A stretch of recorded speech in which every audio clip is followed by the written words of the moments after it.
മുഖ്യമന്ത്രിക്ക് നേരെ കൂവിയാളെ പോലീസ് കസ്റ്റഡിയിലെടുത്തു. മുഹമ്മദ് ആഷിഖുണ്ട് വിവരങ്ങൾ നൽകാൻ. ആഷിഖ്, എന്താണ് മുഖ്യമന്ത്രിക്കെതിരെ കൂവാൻ ഇദ്ദേഹത്തെ പ്രേരിപ്പിച്ചത്? എങ്ങനെയാണ് പോലീസ് അയാളെ കൈകാര്യം ചെയ്തത്?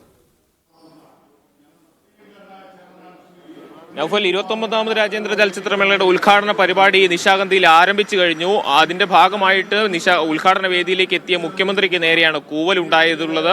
പഴയ ഒരു ഡെലിഗേറ്റ് പാസ് ഉപയോഗിച്ചിരുന്ന ഒരാളാണ് മുഖ്യമന്ത്രിക്ക് നേരെ കൂവിയതിനെ തുടർന്ന് ഇയാളെ പോലീസ് കസ്റ്റഡിയിൽ എടുത്തിട്ടുണ്ട്. മ്യൂസിയം പോലീസ് ഇയാളെ ഉടനടി തന്നെ കസ്റ്റഡിയിൽ നീക്കുകയാണ് ചെയ്തത്. ഏതായാലും തുടക്കത്തിൽ ഇങ്ങനെ ഒരു കല്ലുകടി ഉണ്ടായെങ്കിലും വളരെ മനോഹരമായി തന്നെ ഉദ്ഘാടന പരിപാടി പുരോഗമിക്കുകയാണ്. ചടങ്ങിൽ മുഖ്യമന്ത്രിയുണ്ട്, സാംസ്കാരിക വകുപ്പ് മന്ത്രിയുണ്ട്, വിദ്യാഭ്യാസ വകുപ്പ് മന്ത്രിയുടെ കൂടാതെ ലൈഫ് ടൈം അച്ചീവ്മെന്റ് ജേതാവ് ആൻ ഹൂയി, ഹോങ്കോങ്ങിൽ നിന്നുള്ള സംവിധായിക ആൻ ഹൂയി ഉണ്ട്, വിശിഷ്ടാതിഥിയായി എത്തുന്ന ഷബന ഹാഷ്മിയുണ്ട്.